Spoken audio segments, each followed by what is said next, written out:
اسی وقت حضرت علی مرتضی یمنی رضی اللہ تعالیٰ عنہ حاجیوں کے ساتھ مکہ پہنچے۔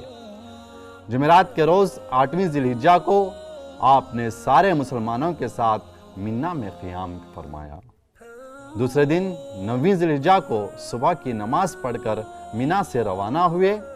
عام مسلمانوں کے ساتھ عرفات آ کر ٹھہرے۔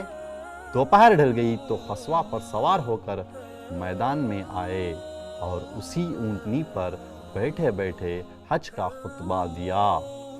آج پہلا دن تھا کہ اسلام اپنے جاہ جلال کے ساتھ نمودار ہوا اور جاہلیت کے سارے بے ہدہ مراسم مٹا دیے گئے۔ آپ نے فرمایا، ہاں، جاہلیت کے سارے دستور اور رسم و رواج میرے دونوں پاؤں کے نیچے ہیں۔ جاہلیت کے سارے خون کے بدلے ختم کر دیے گئے اور سب سے پہلے میں اپنے خاندان کا خون ربیعہ بن حارث کے بیٹے کے انتقامی خون کا بدلہ لینے کا حق چھوڑتا ہوں، یعنی دشمن کو معاف کرتا ہوں۔ جاہلیت کے سود مٹاتا ہوں، وہ اپنے خاندان کے یعنی عباس رضی اللہ تعالیٰ بن عبد المطلب کا ہے۔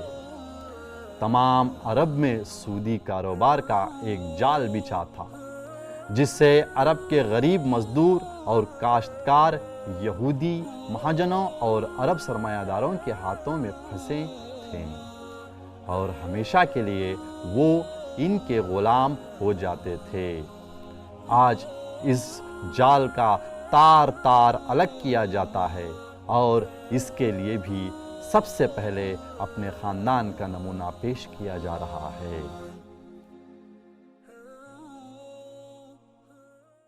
ذی القعدہ 10 ہجری کو ہر طرف منادی ہوئی کہ رسول اللہ صلی اللہ علیہ وسلم اس سال حج کے ارادے سے مکہ معظمہ تشریف لے جائیں گے۔ منادی کے معنی ہیں پکارنا، اعلان ہونا۔ ذی القعدہ 10 ہجری تھی جب حضور اکرم صلی اللہ علیہ وسلم اپنے آخری حج کی طرف روانہ ہوتے ہیں، اپنے آخری حج کے لیے نکلتے ہیں۔ یہ ان کی زندگی کا پہلا اور آخری حج تھا۔ یہ خبر دفتن پورے عرب میں پھیل گئی اور سارا عرب ساتھ میں چلنے کے لیے امنڈ آیا، یعنی سارا عرب کے تمام قبائل، تمام شہر والے، تمام گاؤں والے حضور اکرم صلی اللہ علیہ وسلم کے ساتھ حج کے لیے روانہ ہو گئے۔ امنڈ آنا یعنی ہجوم میں آنا، گھر کے آنا، اس طرح سے لوگ آنے لگے۔ اور پھر ذی القعدہ کی 26 تاریخ کو آپ صلی اللہ علیہ وسلم نے غسل فرمایا، چادر تہمت باندھی اور ظہر کی نماز کے بعد مدینے سے باہر نکلے۔ مدینے سے نکلنے کے بعد 6 میل کی دوری پر ذو الحلیفہ کے مقام پر رات گزاری اور دوسرے دن دوبارہ غسل فرما کر 2 رکعت نماز ادا کی اور احرام باندھا۔ احرام یعنی یہاں پر آپ تصویر میں دیکھ سکتے ہیں، احرام ایک لباس ہے جو عمرہ اور حج کے لیے استعمال کیا جاتا ہے اور یہ بغیر سلا ہوا ایک لباس ہوتا ہے۔ احرام باندھ کر آپ قصوہ نامی اونٹنی پر سوار ہوئے۔ حضرت جابر رضی اللہ تعالیٰ عنہ کہتے ہیں کہ ہم نے نظر اٹھا کے دیکھا تو آگے پیچھے دائیں بائیں جہاں تک نظر کام کرتی آدمیوں کا جنگل نظر آتا تھا۔ حضرت صلی اللہ علیہ وسلم لبیک فرماتے تو یہی نعرہ بلند ہوتا اور دفتن پہاڑوں کی چوٹیاں اس کی جوابی آواز سے گونج اٹھتی۔ حضور اکرم صلی اللہ علیہ وسلم آگے چلتے جاتے تھے اور پکارتے تھے لبیک اللہم لبیک۔ اسی طرح منزل بہ منزل آپ آگے بڑھتے چلے یہاں تک کہ ذی الحجہ کی 5 تاریخ کو آپ مکہ معظمہ میں داخل ہوئے۔ کعبہ نظر آیا تو آپ نے فرمایا، اے خدا اس گھر کو عزت اور شرف دے، اس گھر کو وہ مقام دے جو اس کا یہ باعث ہے۔ کعبے کی تصویر آپ یہاں پر دیکھ سکتے ہیں۔ آپ نے کعبے کا طواف کیا۔ طواف کرنے کے بعد مقام ابراہیمی، اس مقام پر آپ صلی اللہ علیہ وسلم نے 2 رکعت نماز ادا کی۔ نماز ادا کر کے آپ صفا کی پہاڑی پر چڑھے۔ صفا کی پہاڑی پر چڑھ کر آپ نے فرمایا، خدا کے سوا کوئی معبود نہیں، اس کا کوئی شریک نہیں، اسی کی بادشاہی ہے اور اسی کی حمد و ثنا کرنی چاہیے۔ وہی مارتا ہے، وہی جلاتا ہے، وہ ہر چیز پر قدرت رکھتا ہے، کوئی خدا نہیں مگر وہی اکیلا خدا۔ اشہد واللہ الہ الا اللہ کا درس یہاں پر دیا گیا۔ اس نے اپنا وعدہ پورا کیا، اپنے بندے کی مدد کی اور اکیلا سارے جیتوں کو شکست دی۔ عمرے سے فارغ ہو کر آپ صلی اللہ علیہ وسلم نے دوسرے صحابہ کو احرام کھول دینے کی ہدایت فرمائی۔ اسی وقت حضرت علی مرتضیٰ یمنی رضی اللہ تعالیٰ عنہ حاجیوں کے ساتھ مکہ پہنچے۔ جمعرات کے روز 8ویں ذی الحجہ کو آپ نے سارے مسلمانوں کے ساتھ مینا میں قیام فرمایا۔ مینا یہاں پر آپ تصویر میں دیکھ سکتے ہیں، یہ مینا ہے جو کہ مکے سے 6 کلومیٹر کی دوری پر واقع ہے۔ دوسرے دن 9ویں ذی الحجہ کو صبح کی نماز پڑھ کر مینا سے روانہ ہوئے، عام مسلمانوں کے ساتھ عرفات آ کر ٹھہرے۔ دوپہر ڈھل گئی تو قصوہ پر سوار ہو کر میدان میں آئے اور اسی اونٹنی پر بیٹھے بیٹھے حج کا خطبہ دیا۔ میدان عرفات اب دیکھ سکتے ہیں، میدان عرفات کا منظر۔ آج پہلا دن تھا کہ اسلام اپنے جاہ و جلال کے ساتھ نمودار ہوا اور جاہلیت کے سارے بیہودہ مراسم مٹا دیے گئے۔ آپ نے فرمایا، ہاں جاہلیت کے سارے دستور اور رسم و رواج میرے دونوں پاؤں کے نیچے۔ حضرت صلی اللہ علیہ وسلم کہہ رہے ہیں، آج وہ دن ہے کہ اسلام اپنی پورے عروج میں ہے، یعنی نمودار ہوا ہے، ظاہر ہوا ہے کہ دکھ رہا ہے اسلام کا جلوہ تمام طرف، ہر طرف۔ جہاں بھی لوگوں کو دیکھتے، جہاں بھی نظر دوڑاتے، آدمیوں کا جنگل نظر آتا تھا تو اسلام اپنے پورے عروج میں تھا، نمودار ہوا تھا، چمک رہا تھا۔ اور جاہلیت کے سارے رسم، جاہلیت یعنی بت پرستی، عرب کے اندر جو بت پرستی تھی، اس کے تمام بیہودہ مراسم، رسم و رواج کو، تمام قوانین کو، تمام قاعدوں کو مٹا دیا گیا۔ آگے حضور اکرم صلی اللہ علیہ وسلم فرماتے ہیں، جاہلیت کے سارے خون کے بدلے ختم کر دیے گئے، اور سب سے پہلے میں اپنے خاندان کا خون، ربیعہ بن حارث کے بیٹے کا انتقامی خون کا بدلہ لینے کا حق چھوڑتا ہوں، یعنی دشمن کو معاف کرتا ہوں۔ اسلام کے اندر یہ درس دیا گیا۔ حضور اکرم صلی اللہ علیہ وسلم فرما رہے ہیں کہ اپنے دشمن کو معاف کرو، انتقام کا جو جذبہ تمہارے اندر ہے اسے چھوڑ دو۔ یہ جاہلیت ہے، یہ بت پرستی ہے۔ جاہلیت کے سارے قانون حضور اکرم صلی اللہ علیہ وسلم نے اس بات میں ختم کر دیے۔ آپ نے فرما دیا کہ اپنے خاندان کا ہی خون کا بدلہ میں معاف کرتا ہوں۔ اسی بات پر ہمیں بھی چلنا ہے۔ گویا کہ حضور اکرم صلی اللہ علیہ وسلم نے ساری انسانیت کو درس دے دیا کہ جاہلیت کے تمام دستور میرے پیروں کے نیچے ہے، اور تمہیں بھی جاہلیت سے دور رہنا ہے، اور تمہیں بھی معاف کرنا ہے اپنے دشمن کو۔ وہ اپنے خاندان کا، یعنی عباس رضی اللہ عنہ بن عبد المطلب کا ہے۔ جیسا کہ میں نے کہا، عرب کے اندر جاہلیت کا دور تھا، تمام عرب میں سودی کاروبار کا ایک جال بچھا ہوا تھا، جس کے اندر غریب مزدور اور کاشتکار یہودی مہاجنوں اور عرب سرمایہ داروں کے ہاتھوں میں پھنسے تھے۔ سود کا ایسا جال تھا کہ ایک بار سود لے لیا تو تم ان کی گرفت میں آ گئے، تمہیں غلام بنا دیا جائے گا اور تمہیں ہمیشہ تک ان کی غلامی کرنی ہوگی۔ جب تک کہ سود ختم نہیں ہوتی تب تک تم غلام بنے رہو گے۔ ایسا ایک دستور عرب کے اندر چل رہا تھا، جس کے اندر غریب اور مفلس پھنسے ہوئے تھے۔ حضور اکرم صلی اللہ علیہ وسلم نے کتنی بڑی بات فرمائی۔ آج اس جال کا تار تار الگ کیا جاتا ہے، اور اس کے لیے سب سے پہلے میں اپنے خاندان کا نمونہ پیش کیا جا رہا ہوں کہ حضور اکرم صلی اللہ علیہ وسلم نے فرمایا کہ دین کی شروعات اپنے گھر سے کرو، خود سے کرو۔ آئیے اب ہم تھوڑی مشق دیکھتے چلیں۔ مشق میں سب سے پہلے درج ذیل سوالات کے جوابات ایک ایک جملے میں لکھیے۔ تو ایک جملے کے سوال جواب جو کہ امتحانی نقطہ نظر سے بہت اہم ہیں، وہ سوالات یہاں پر دیے گئے ہیں۔ سب سے پہلا سوال ہے، کس مقام پر حضور اکرم صلی اللہ علیہ وسلم نے صحابہ رضی اللہ عنہ سے خطاب فرمایا؟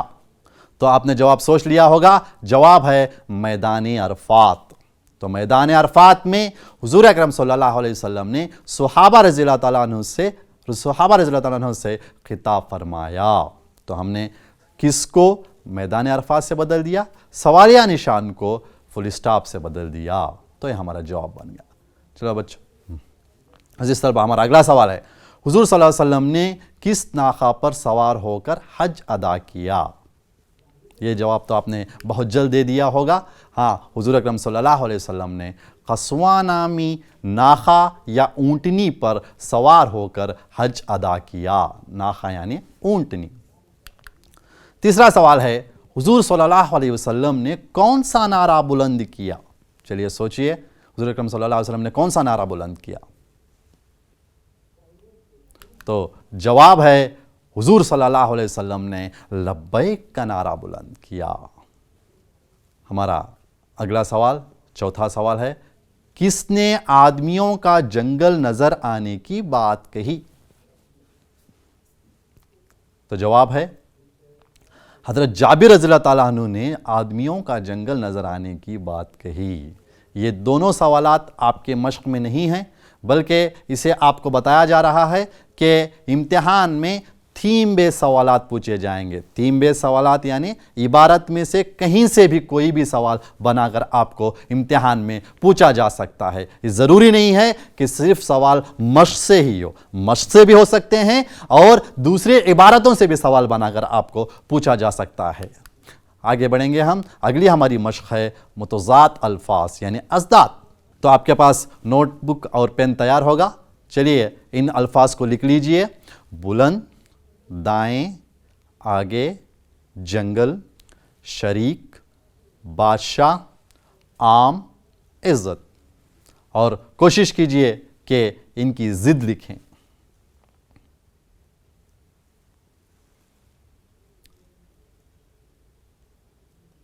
چلیے اب ہم اس کے جوابات دیکھتے ہیں. بلند پست، دائیں بائیں، آگے پیچھے، جنگل بیاباں، شریک لا شریک، بادشاہ غلام، عام خاص، عزت ذلت. تو ان کی ضد یہ ہوگی. آگے ہم چند مترادفات دیکھیں گے. مترادفات میں سب سے پہلے انتقام. انتقام یعنی بدلہ.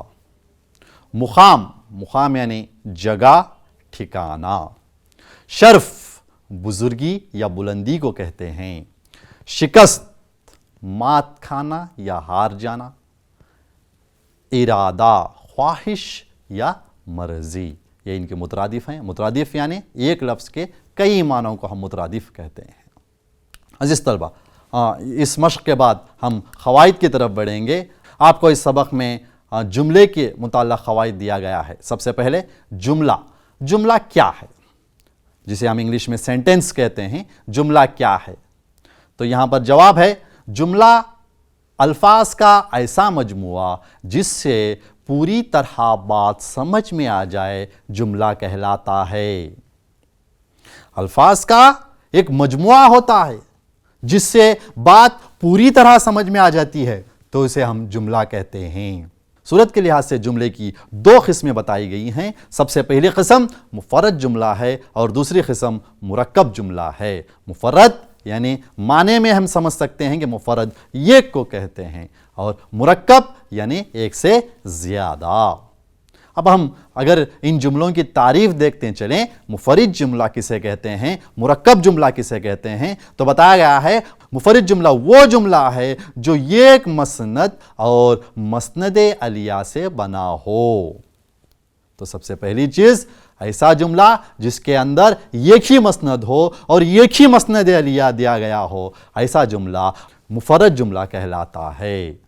مثال کے طور پر رات گزاری، منادی ہوئی. رات گزاری، منادی ہوئی، یہ مفرد جملے کی مثالیں ہیں. مرکب جملہ. مرکب کے معنی میں نے بتا دیا، ایک سے زائد. تو مرکب جملہ وہ جملہ ہے جو دو مفرد جملوں سے بنا ہو. تو یہاں پر مرکب جملہ بننے کے لیے دو جملے ہونا ضروری ہے. مثال کے طور پر نماز ادا کی اور قصواء اونٹنی پر سوار ہوئے. نماز ادا کی ایک جملہ ہے، قصواء اونٹنی پر سوار ہوئے ایک جملہ ہے. ان دونوں جملوں کو اور کے ساتھ جوڑا گیا ہے تو یہ مرکب جملہ بن رہا ہے. دوسری مثال، خدا کا پیغام پہنچا دیا اور اپنا فرض ادا کر دیا. خدا کا پیغام پہنچا دیا اور اپنا فرض ادا کر دیا. یہ دونوں مثالیں ہم مرکب جملے کی مثالیں ہیں. اب ہم مسند اور مسند علیہ کے متعلق چند معلومات حاصل کریں گے. مسند یا خبر کسے کہتے ہیں؟ جملے کا وہ حصہ جس میں کسی شخص یا چیز کے بارے میں یا کسی شخص یا کسی چیز کے متعلق کہا گیا ہو وہ مسند کہلاتا ہے، خبر کہلاتا ہے. مسند خبر یعنی کسی شخص یا کسی چیز کے بارے میں یا متعلق کہا گیا ہو تو وہ مسند کہلاتا ہے. مسند علیہ یا مبتدا کسے کہتے ہیں؟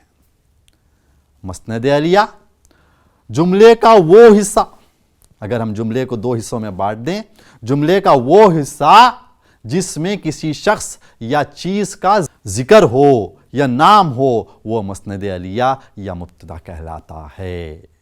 اسی قواعد کے متعلق آپ کو ایک مشق دی گئی ہے. درج ذیل ہر سوال کے لیے 4 متبادل دیے گئے ہیں، ان میں سے سب سے مناسب جواب چن کر جواب لکھیں. چلیے کوشش کیجئے. پہلا سوال ہے، الفاظ کا مجموعہ جس سے پوری بات سمجھ میں آ جائے کہلاتا ہے. آپشنز ہیں الف جملہ، ب مجموعی کلام، جیم مجموعی الفاظ، دال محاورہ. تو جواب آپ نے سوچ لیا ہوگا. تو صحیح جواب ہے الف جملہ. اور خیال رکھیں جب بھی ہم جواب لکھتے ہیں، جب بھی ہم کسی ملٹیپل چوائس یعنی MCQ کا جواب لکھتے ہیں تو جواب کو نیچے لکھنا ہوگا جس طرح سے یہاں پر بتایا گیا ہے. جواب ڈال کر آپشن ڈال کر جواب کو لکھنا ہوگا. دوسرا سوال ہے، رات گزاری یہ جملہ مفرد جملہ کہلاتا ہے کیونکہ آپ کے آپشنز ہیں الف اس میں صرف 2 الفاظ ہیں، ب رات واحد ہے، جیم اس میں صرف ایک مسند اور ایک مسند علیہ ہے، دال مختصر بات کہی گئی ہے. تو صحیح جواب کوشش کیجئے. تو آپ نے صحیح جواب دیا ہوگا. صحیح جواب ہے جیم، اس میں صرف ایک مسند اور ایک مسند علیہ ہے، اسی لیے اس جملے کو مفرد جملہ کہتے ہیں. اگلا سوال، صورت کے لحاظ سے جملے کی 2 قسمیں یہ ہیں، الف جملہ فعلیہ اور جملہ اسمیہ، ب جملہ انشائیہ اور جملہ اسمیہ، جیم جملہ مرکب اور جملہ فعلیہ، دال جملہ مفرد اور جملہ مرکب. صحیح جواب کیا ہے؟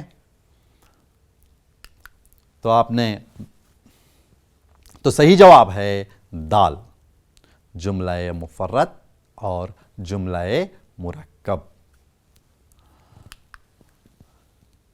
اگلا سوال ہے، خدا کا پیغام پہنچا دیا اور اپنا فرض ادا کر دیا یہ مرکب جملہ کہلاتا ہے کیونکہ الف اس میں ایک مسند اور ایک مسند علیہ ہے، ب اس میں بہت سارے الفاظ ہیں، جیم یہ طویل جملہ ہے، دال یہ 2 مفرد جملوں سے بنا ہوا ہے. تو صحیح جواب کیا ہوگا؟ تو صحیح جواب ہے دال یہ 2 مفرد جملوں سے بنا ہے. تو ہمارا اگلا سوال ہے، ان میں مرکب جملہ ہے، ان میں سے ایک مرکب جملہ ہے، وہ کون سا ہے؟ الف عورتوں کے معاملے میں خدا سے ڈرو، ب تمہارا حق عورتوں پر ہے اور عورتوں کا تم پر ہے، جیم اپنے غلاموں کے حق میں انصاف کرو، دال جو خود کھاؤ وہ ان کو کھلاؤ. جواب کیا ہوگا؟ تو اس کا جواب ہے ب تمہارا حق عورتوں پر ہے اور عورتوں کا تم پر ہے.